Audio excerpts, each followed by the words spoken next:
Foreman, matagal ka rin sa ospital ah. Kabalita namin, malaki talaga yung pinsalang idinulot sa'yo ni kontraktor.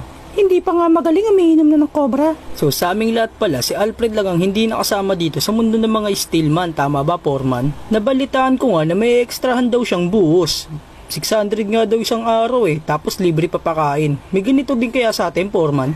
Di ba dun sa isang pinasukan mo, Nardo, may ganon? Oo naman, libre lahat, umaga, tanghalian, hapunan, pati merienda. So ikaw pala yung sinasabi ni Eugene na bagong steelman. Ano uli pangalan mo? Utoy ang pangalan ko, sir. Kaya ako mag-welding ng kahoy, tsaka bakal. Kung gusto mo, pati plastic pa Sa tingin ko, baliw tong nakuha ni Eugene.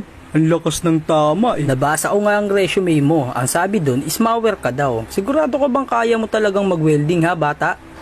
Kahit kahoy, wini-welding ko, no? Talaga ba? Tatagal ka kaya sa haluan na magdamagan tsaka buhos na magdamagan kahit walang kalo ha, bata? Welder in-applyan ko dito, tanga-tanga ka ba? Tsaka dun sa amin, yung mga naghahalo hindi nagkokobra, batak lang sapat na. Dito sa amin, pansundot namin, cobra. Okay din naman yung cobra Mas nakakatipid yun, kaso yung mga tao dun sa amin binubulati tas nagkakaroon ng luga. Ako na lang ang mag-helper sa'yo, Utoy. Total, tinatamad din naman na ako maghalo. Kung suntukin ko mukha mo, Vincent, gusto mo, ha? Tama na yan, mga hinayupak.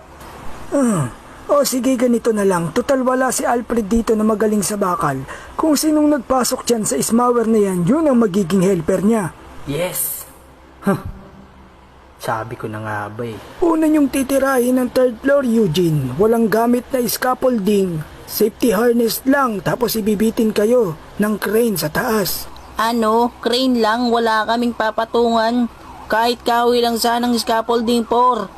Kung hindi mo kaya, pwede ka nang umuwi sa inyo. Ha? Ang lupit naman pala ng site na to. Hype na buhay yan. Kaya ko yan. Andyan naman si Eugene Siya na lang yung ibibitin dun sa may crane, magawak ng I-beam. Papahayag kaya siya? Tinatarantado ba ako nito? Oh Eugene, ano, kailangan mo pa bang gumamit ng safety harness ha? Kukunin ko.